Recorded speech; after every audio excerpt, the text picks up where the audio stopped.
Hello বন্ধুরা, আজ আবার আপনাদের সামনে উপস্থিত হলাম। কোরিয়ান ভাষায় সংখ্যা গণনা পদ্ধতি শিখব আমরা কিভাবে।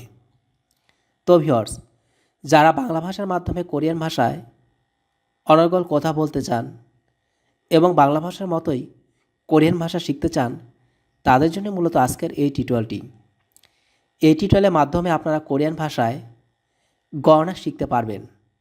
তো ভিউয়ার্স, আজকের এই পদ্ধতিটি বাংলার মতো করেই আপনারা কোরিয়ান ভাষা বলা শিখবেন কিভাবে, চলুন আমরা সেই বিষয়টি দেখে নিই।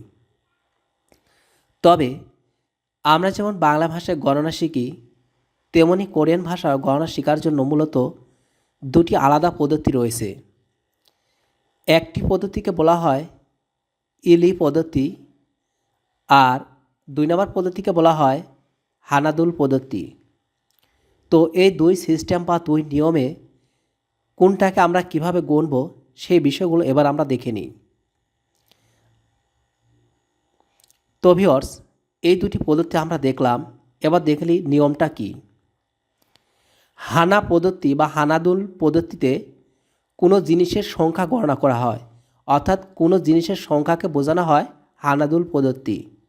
আর ইল্লি পদ্ধতি হলো টাকা পয়সা গণনা করা হয় বা হিসাব রাখা হয়। তো ভিউয়ার্স, এবার চলুন আমরা এই বিষয়গুলো দেখে নিই। আমরা প্রথমে ইল পদ্ধতিতে টাকা পয়সা গণনা করা হয় শিখি। যেমন একের কোরিয়ান শব্দটি হবে ইল। ইল অর্থ হলো এক। 2 এর কোরিয়ান শব্দটি হবে ই। ই 3 এর কোরিয়ান শব্দটি হবে সাম। সাম অর্থ হলো 3। 4 এর কোরিয়ান হবে সা। সা 5 এর কোরিয়ান শব্দটি হবে ও। ও 6 এর কোরিয়ান শব্দটি হবে ইউ। ইউ 7 এর কোরিয়ান শব্দটি হবে সিল। সিল 8 এর কোরিয়ান শব্দটি হবে ফাল। ফাল 9 এর কোরিয়ান শব্দটি হবে কো। কো 10 এর কোরিয়ান শব্দটি হবে সিব। সিব।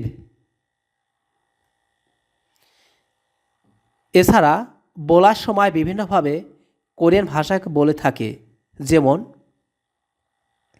20 ইসিব। ইসিব অর্থ হলো 20। 30 সামসিব। সামসিব অর্থ হলো 30। 40 সাসিব। সাসিব অর্থ হলো 40।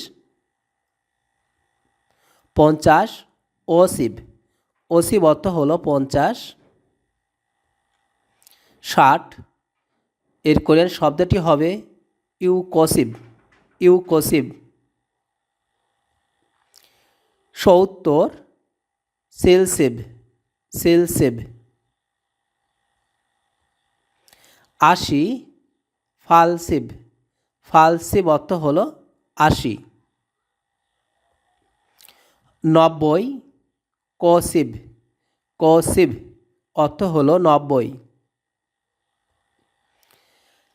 হানাদুল বা হানাদুল পদ্ধতিতে কোনো জিনিস গণনা করা হয়।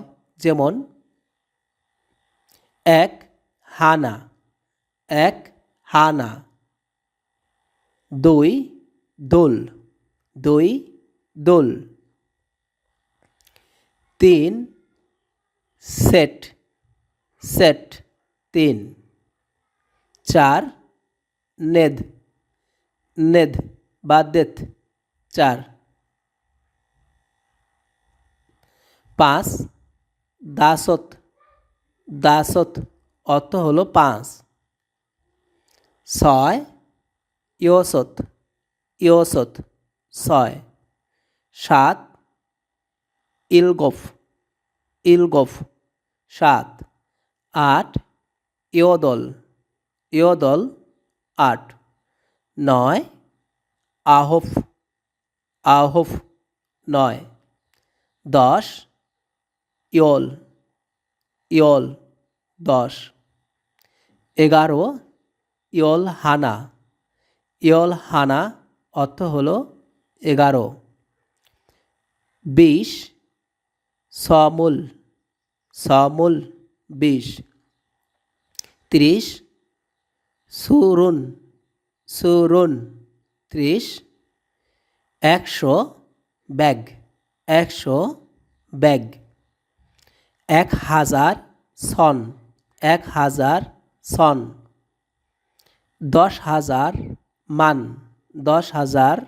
মান